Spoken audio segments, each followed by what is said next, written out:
First phase తర్వాతనే ఈ issues తెర మీదకి వచ్చాయి. ఎందుకు అంటే పాలకపక్షం భయపడుతుంది అట్లాంటి ఇష్యూస్ తీసుకొచ్చిందా, లేకపోతే ప్రతిపక్షం నుంచి అట్లాంటి ఏమన్నా అంశాలు కనిపిస్తున్నాయా మనకి? ఇది రెండు వైపులా జరగవచ్చు. సపోజ్ పాలకపక్షం ఏమైనా తప్పు చేస్తే దాన్ని అడ్వాంటేజ్గా వీళ్ళు కూడా తీసుకుంటారు. కేజ్రీవాల్ అదే చేస్తున్నాడు కదా. ఇప్పుడు ఒక డిక్టేటర్షిప్ తానాషాహి ఉంది, ఇక్కడ నన్ను అరెస్ట్ చేశారు, ఇప్పుడు మోదీ గారు ఓడిపోతున్నారని లేదా యోగి ఆదిత్యనాథ్ వస్తారని అమిత్ షా ఏంటంటే అని మాట్లాడుతున్నాడు. సో ఇదంతా కూడా నన్ను అరెస్ట్ చేయడం వల్ల వీళ్ళు ఆపోజిషన్ని పీడిస్తున్నారు, ఇక్కడ డెమోక్రసీ లేదు అన్న అంశం ఆయన తీసుకొస్తున్నారు. బీజేపీ చేసిన దానికి, అలాగే కాంగ్రెస్ చేసిన దానికి వీళ్ళ ప్రతిక్రియ వీళ్ళది ఉంటుంది. సో ఈ రీసెన్సీ ఫ్యాక్టర్ అనేది చాలా కీలకం. ప్రతి ఫేజ్లో ఎవరు ఎలా మాట్లాడుతున్నారని దాన్ని ప్రతిపక్షాలు లేదా ఆపోనెంట్స్ ఎవరైతే ఉంటారో దాని అడ్వాంటేజ్ తీసుకునేటువంటి పరిస్థితి మనం చూస్తున్నాం. కాబట్టి ఈ డిబేట్స్లో కూడా శామ్ పిట్రోడా ఇన్ని స్టేట్మెంట్స్ ఇవ్వకపోతే కనుక బహుశా బీజేపీ మాట్లాడాల్సిన అవసరం లేదు. అలాగే ఈ డాక్టర్డ్ వీడియో ఏదైతే అమిత్ షా గారి ఇది ఆ డాక్టర్ వీడియో వచ్చిందో దాని అడ్వాంటేజ్ తీసుకున్నారు వాళ్ళు. తీసుకోకపోతే ఏమై ఉండేది? ఈ రిజర్వేషన్ ఉన్న వర్గాలలో ఒక నెరేటివ్ వెళ్ళిపోయి ఉండేది. బీజేపీ మాకు వ్యతిరేకంగా ఉన్నది అని చెప్పి నెరేటివ్ వెళ్ళిపోతే కనుక అది ఎంత డ్యామేజ్ చేసి ఉండేది వాళ్లకు. దాన్ని ఇమ్మీడియట్గా తుంచివేయవలసిన ఆవశ్యకత వాళ్ళకు ఉన్నది. కాబట్టి రేవంత్ రెడ్డి గారి మీద వాళ్ళు కేసు పెట్టడము, నోటీసులు పంపించడము, అమిత్ షా గారు 2 వీడియోలు చేయడం, అక్కడక్కడ దాన్ని తుంచేయవలసిన ఆవశ్యకత వాళ్ళకి వచ్చింది. ఇప్పుడు ఫస్ట్ మనం ఈ 3 ఫేసెస్ చూద్దాం. ఈ 3 ఫేసెస్లో మనకు యావరేజ్ 63% ఓటింగ్ నమోదైంది. మీరు ఆ ప్యాటర్న్ చూసుకొని ఆ స్టేట్లోకి సంబంధించిన ఇష్యూస్ని చూసుకొని మీరు ఎంత నంబర్ గెస్ చేస్తున్నారు? నంబర్ వైజ్గా ఏమన్నా చెప్పగలరా? అంటే నంబర్ గేమ్ అన్నది చాలా కష్టమైన విషయం. అది నంబర్ గేమ్స్ నేను వెళ్ళదలుచుకోలేదు. కాకపోతే ఓవరాల్గా దేశంలో మనం చూస్తే కనుక ఒక ప్యాటర్న్ మనకు తప్పకుండా కనిపిస్తున్నది. వింధ్యా పర్వతాలకి ఉత్తరాన పోలరైజేషన్ ఆల్మోస్ట్ కంప్లీట్ అయిపోయింది. Especially parliamentary elections. అసెంబ్లీ ఎలక్షన్స్లో బహుశా కొంత భిన్నంగా ఉండవచ్చు. ఫర్ ఇన్స్టెన్స్ రాజస్థాన్లో ప్రతి 5 ఏళ్లకు ప్రభుత్వం మారుతుంది. అలాగే మనకు మధ్యప్రదేశ్లో సుదీర్ఘంగా శివరాజ్ సింగ్ చౌహాన్ ప్రభుత్వం ఉన్నా కానీ కూడా మళ్ళీ కమల్నాథ్ గారు రాగలిగారు. ఇటువంటి మార్పులు అక్కడ జరిగేటువంటి అవకాశాలు ఉన్నాయి. హర్యానా మనం చూస్తున్నాం అస్థిరత ఎలా ఉందో అక్కడ. హిమాచల్ ప్రదేశ్లో కాంగ్రెస్ గెలవగలిగింది. సో ఇటువంటి కొన్ని లోకల్ ఇష్యూస్లో మార్పులు ఉన్నా కానీ కూడా మనకు సెంట్రల్ ఎలక్షన్స్ వచ్చేసరికి, జనరల్ ఎలక్షన్స్ వచ్చేసరికి మోర్ ఆర్ లెస్ వింధ్యా పర్వతాలకు ఉత్తరాన అది పోలరైజ్ అయిపోయిందని మనం అనుకోవాలి. మనకు గుజరాత్ నుంచి తీసుకొని లిటరల్గా ఉత్తరప్రదేశ్లో పోలరైజ్ 19లో ఉంటున్నారు, 24లో ఉంటున్నారు. అప్పటి నుంచి ఇప్పటిదాకా క్రమేపీ పెరిగింది. అది లాస్ట్ 3 ఎలక్షన్స్లో లిటరల్గా అది అలాగే ఉంది. 2014, 2019, 2024లో మాత్రం ప్యాటర్న్ మనకి ఇంచుమించు అలాగే ఉంది. ఒక సీట్ అక్కడ తగ్గితే ఇక్కడ పెరగచ్చు. మోర్ ఆర్ లెస్ వాళ్ళ నంబర్ ఆఫ్ సీట్స్ అక్కడ ఫిక్స్ అయిపోయింది లిటరల్గా. మనం 7 రాష్ట్రాల్లో బీజేపీకి 100% రిజల్ట్ మనం చూస్తున్నాం.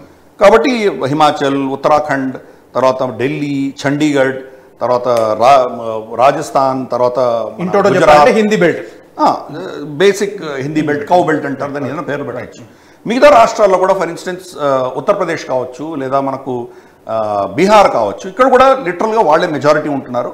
కొంత మైనారిటీస్, ముస్లిం బహుళ ఇలాకాలు ఏవైతే ఉన్నాయో, ఏరియాస్ ఉన్నాయో అక్కడ సమాజ్వాదీ పార్టీకి కానీ లేదా ఆర్జేడీకి కానీ వీళ్లకు సీట్లు వస్తున్నది మనం చూసాము. సో ఈ ప్యాటర్న్లో పెద్దగా మార్పు మనకేం కనిపించట్లేదు. ప్యాటర్న్ అలాగే ఉన్నది. బహుశా కొన్ని సీట్లు అటు ఇటు 4-5 సీట్లు అటు ఇటు మారవచ్చు. కానీ ఈస్ట్ భారతదేశం, పూర్వ భారతదేశం, ఈశాన్య రాష్ట్రాలు, ఒరిస్సా టు బెంగాల్, అక్కడ 7 స్టేట్స్, అక్కడ మనకు 7 స్టేట్స్లో కూడా మోరల్లెస్ సాచురేషన్ అయిపోయింది. ఎన్డీఏ కూటమి ఏదైతే ఉందో వాళ్ళే గెలుస్తారు. ఫర్ ఇన్స్టెన్స్ మనకు అస్సాంలో ఒక సీటు బద్రుద్దీన్ అజ్మల్ ఎవరైతే ఉన్నారో తనకి వస్తుంది ఆ సీట్. అది మిగతా సీట్స్ అన్ని కూడా బీజేపీ వస్తుంది. ఇన్ఫాక్ట్ అందుకనే ఆ కాన్ఫిడెన్స్ తోటే హేమంత్ బిశ్వ శర్మ మీ ఓట్లు వేగిపోయినా పర్వాలేదని చెప్పడం దాని ఉద్దేశం అదే. ఆ దూబ్రీ, దక్షిణ అస్సాంలో ఏదైతే ఈ ముస్లిం ఇన్ఫిల్ట్రేషన్ బంగ్లాదేశ్ నుంచి వచ్చి అది ఓటు బ్యాంక్ తయారైందో ఆ సీట్ మాత్రం వాళ్ళే. ఓవరాల్గా ఈసారి ఎన్డీఏ 400 పార్, అబ్ కీ బార్ 400 పార్ అని చెప్పి ఒక స్లోగన్ పెట్టుకున్నారు. బీజేపీ ఇండివిజువల్గా 350+ అన్నారు. మీకు ఒకసారి నంబర్ వైజ్గా చూస్తే 19 ఎలక్షన్స్లో వచ్చిన నంబరు, ఇప్పుడు 24 ఎలక్షన్స్, రెండింటిని కంపేర్ చేసుకుంటే అది పాసిబుల్ అని అనిపిస్తుందా? అంటే బికాజ్ ఎందుకు అడుగుతున్నానంటే we're in of way. Correct. అంటే అది ఒక స్ట్రాటజిక్గా చేసినటువంటి స్టేట్మెంట్గా నేను భావిస్తాను. ఎంత గెలుస్తారో అన్నది మనం ఎనివే జూన్ 4వ తారీఖున చూస్తాము. కాకపోతే ఆ స్టేట్మెంట్ ఇవ్వడం వల్ల ఏమైందంటే బీజేపీ గెలుస్తుందా ఓడిపోతుందా అన్న నెరేటివ్ ఈరోజు లేదు. గెలుస్తున్నది ఖాయం. ఎంతలోకి ఎన్ని నంబర్స్తో వాడికి ఎన్ని సీట్లు వస్తాయి అన్న దాంట్లోనే డిబేట్ ఉంది. కానీ 400 పార్ కాకుండా 370 వచ్చాయి అనుకోండి, చూడు మేము గెలిచామని చెప్పుకోవచ్చు కదా. రైట్. సో అటువంటి నెరేటివ్ని బిల్డ్ చేయడానికి ఈ స్టేట్మెంట్ ఇచ్చారు. కానీ వాడు నిజంగా చూస్తే కనుక అది స్టేట్మెంట్ ఇవ్వకుండా ఉంటే తప్పకుండా ఆపోజిషన్ ఏముండేది, సార్ బీజేపీ రావట్లేదు మేమే గెలుస్తున్నాం అని చెప్పేసి ఒక నెరేటివ్ బిల్డ్ చేసేటువంటి అవకాశం ఉండేది. మీరు ఒక పక్క చెప్తున్నారు, ఇంకొక పక్క ఆ స్టేట్మెంట్ వల్ల బూమరాంగ్ అయిందా? 400+ చేస్తే వీళ్ళు రాజ్యాంగాన్ని మారుస్తారు అనేది కాంగ్రెస్ పార్టీ తెర మీద తీసుకొచ్చింది. దాని ఇంపాక్ట్ ఎట్లా ఉంటుంది? ఇప్పుడు రాజ్యాంగాన్ని మార్చడానికి నిజంగా 400+ కావాలా? గత ప్రభుత్వాలు రాజ్యాంగాన్ని మార్చలేదా? ఎన్ని మార్పులు చేశారు? మైనారిటీ ప్రభుత్వం ఉన్నటువంటి పి నరసింహారావు గారు ఎన్ని కీలకమైన మార్పులు తీసుకురాగలిగారు ఆయన. అలాగే మనకు గత ప్రభుత్వాలు 2014లో కావచ్చు, 19లో ఆర్టికల్ 370 ఎలా తీసేశారు, అది చాలా కీలకమైన మార్పే కదా. కాబట్టి రాజ్యాంగాన్ని సవరించడానికి కోసం నిజంగా అంత మెజారిటీ ఉండవలసిన ఆవశ్యకత లేదు. ప్రభుత్వాలు నిర్ణయిస్తే ఏమైనా చేయొచ్చు. రాజ్యసభలో మెజారిటీ లేకపోయినా కానీ కూడా ఆర్టికల్ 370కి సంబంధించిన చట్టాలు తీసుకురాగలిగారు. అఫ్ కోర్స్ ఆర్టికల్ 370 ఒక ప్రెసిడెన్షియల్ నోటిఫికేషన్తో కొట్టేయడం జరిగింది, కానీ దాన్ని స్టేటస్ నుంచి దాన్ని యూనియన్ టెరిటరీ స్టేటస్కి పార్లమెంట్లో ఎన్నికలు జరిగాయి. రాజ్యసభలో మరి ఎలా గెలిచారు వాళ్ళు? సిఏ ఎలా తీసుకురాగలిగారు? సో కీలకమైన మార్పులు చేయదలుచుకుంటే కనుక 400+ అవసరం లేదు వాళ్ళకి.